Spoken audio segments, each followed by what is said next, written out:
Olá pessoal, sejam todos bem-vindos. Aqui é o professor Diego. No vídeo de hoje, nós vamos falar sobre a ordem Tisanoptera. É mais uma ordem de importância dentro da classe Insecta.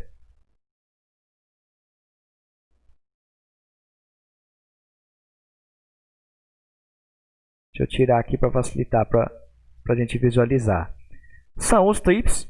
Eles são insetos pequenos, aí de meio a 13 milímetros, possuem o formato triangular da cabeça, os olhos compostos desenvolvidos e com ocelos 2 ou 3 presentes. Antenas filiformes ou moniliformes. Associadas a essas antenas estão as cerdas ou censilos, que têm a função sensorial. O aparelho bucal é do tipo sugador labial triqueta.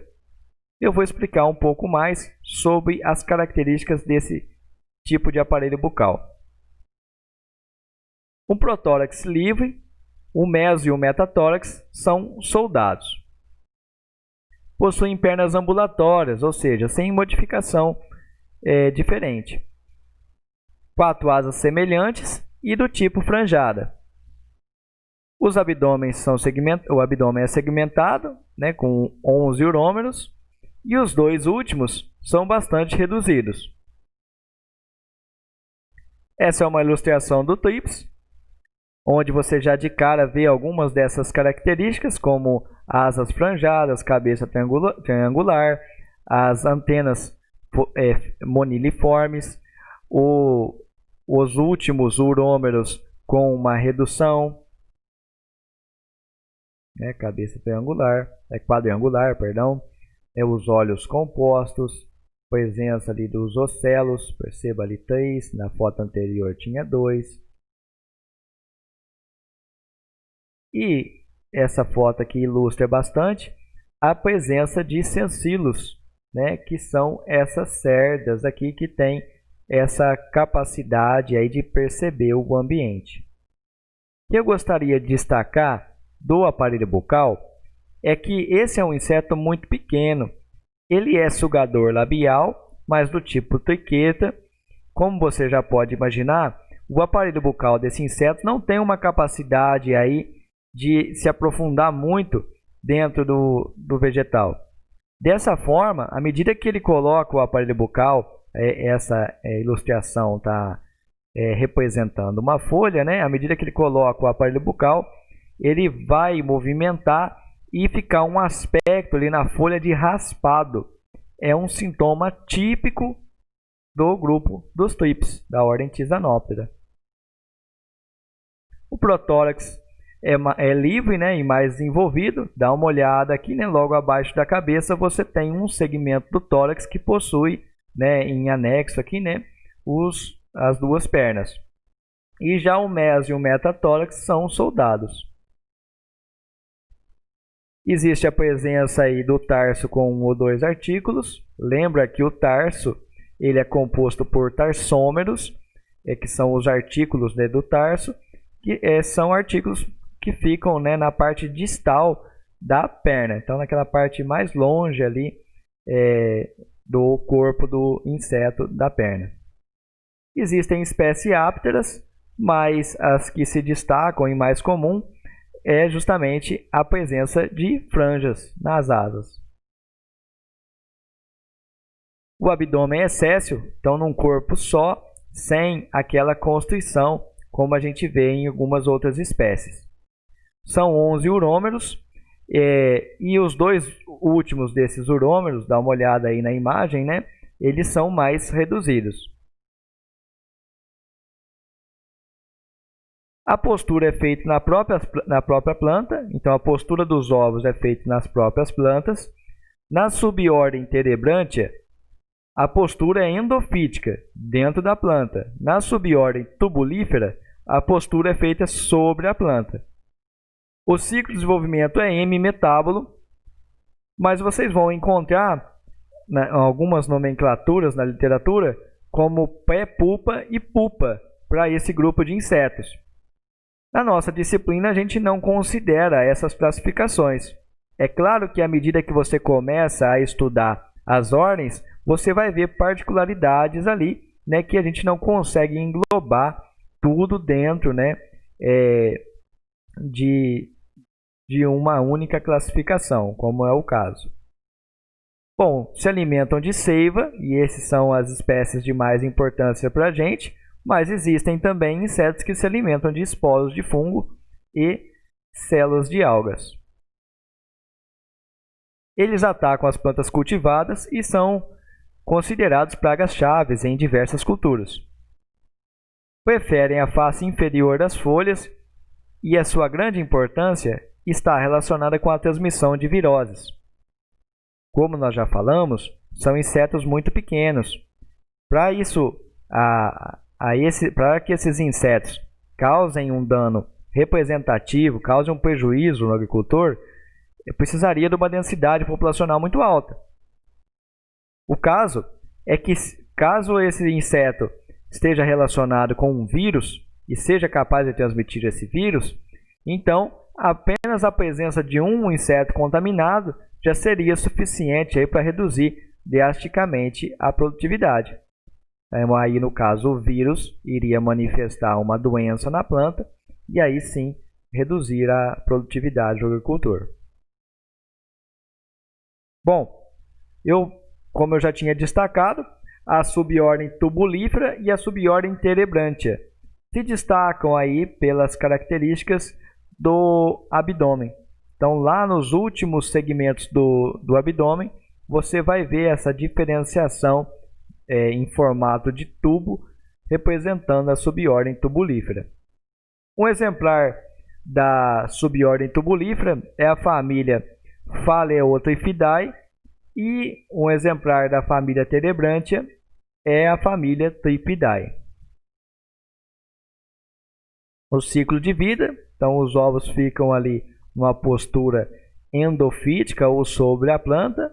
Desse ovo eclode a ninfa, à medida que ela vai crescendo, sofrendo equidízis, passando aí para novos instars, até chegar à maturidade na fase adulta.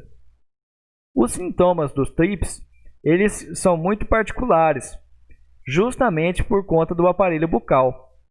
Você vai ver esse aspecto de raspado na folha, olha bem aí na imagem.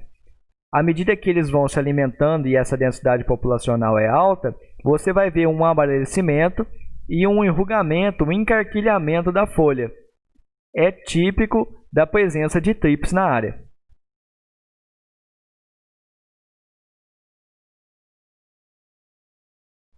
Um ponto que eu gostaria de destacar para vocês, daria uma aula à parte, é a relação entre o vírus e o vetor. No caso do TRIPS, existe uma relação que a gente chama de persistente propagativa. O que é isso? À medida que esse inseto ele se alimenta de uma planta doente, ele adquire esse vírus. Esse vírus é capaz de ficar no corpo do inseto e, pior, ele é capaz de se multiplicar no corpo do inseto. Dessa forma, esse inseto vai ser capaz de transmitir esse vírus por um longo período de tempo, na verdade, por toda a sua vida. Essa relação persistente propagativa é típica do grupo de insetos TRIPS, da ordem Tisanoptera. Separei para vocês algumas ordens de importância. A primeira que eu destaquei é a Tripis palmi, é uma praga-chave na cultura do feijoeiro, um inseto muito pequenininho, 1 milímetro ali de comprimento. Ele acaba se alimentando das folhas e flores e causando deformação nessas folhas, um amarelecimento e até a queda delas. A grande importância, ela vai mais além ainda das folhas, que é na fase de floração. À medida que esses insetos atacam a flor, essa flor pode cair, então aquela flor que iria se transformar em uma unidade produtiva, em uma vagem cheia de grãos ali, essa flor não existe mais, não existiria mais após o ataque. Então, nesse caso, a gente considera um nível de controle de 100 TRIPS por metro. Então, eu vou lá, utilizo um pano de batida ou um metro para poder medir. né? E vou observar ali a presença dos TRIPS dentro desse 1 metro. Já no caso da época de floração, eu considero aí 3 TRIPS por flor na média para tomar alguma medida de controle. Essa imagem reflete muito bem o ataque do inseto e a fase de ninfa. Dá uma olhada nessas manchas aqui mais claras, né? Esse é um sintoma típico do TRIPS. Então foi raspado aqui e essas células morreram, né? Ficaram necrosadas aqui. Sintoma típico do TRIPS. Outra espécie é o TRIPS tabaci, ataca culturas como fumo e cebola. Causam também um sintoma esbranquiçado, mas no caso aqui nas folhas da cebola, e podem transmitir vírus.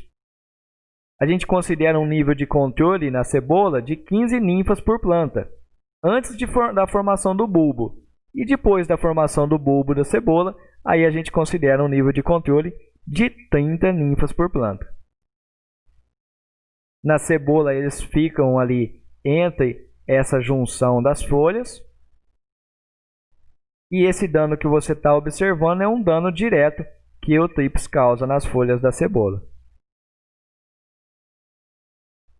Esses pontos esbranquiçados que vocês estão vendo, né, são típicos aí, né, do ataque direto do inseto.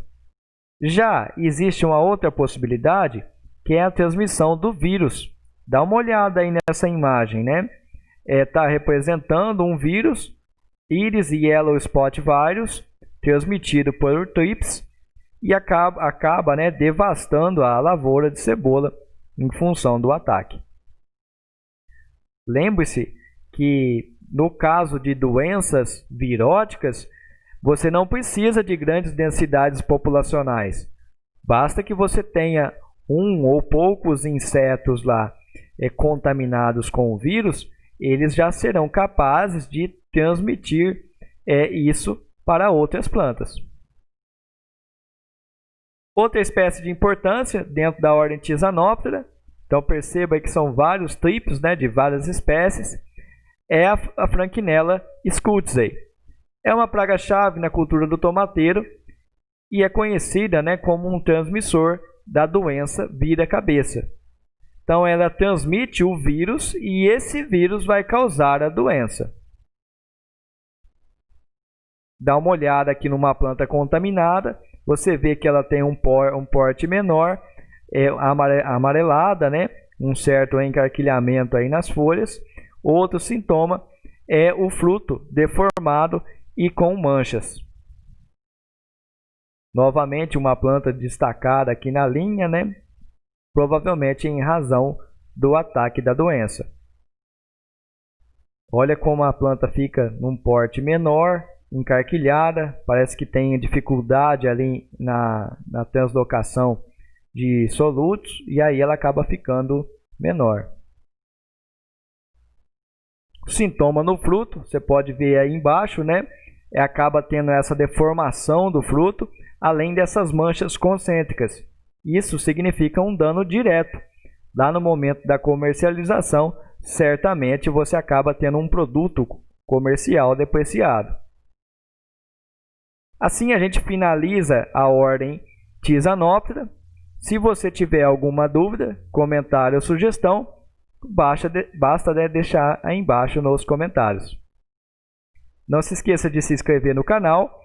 Se você tiver algum amigo que gostaria de aprender um pouco mais sobre esse conteúdo, por favor, compartilhe e curta o nosso vídeo.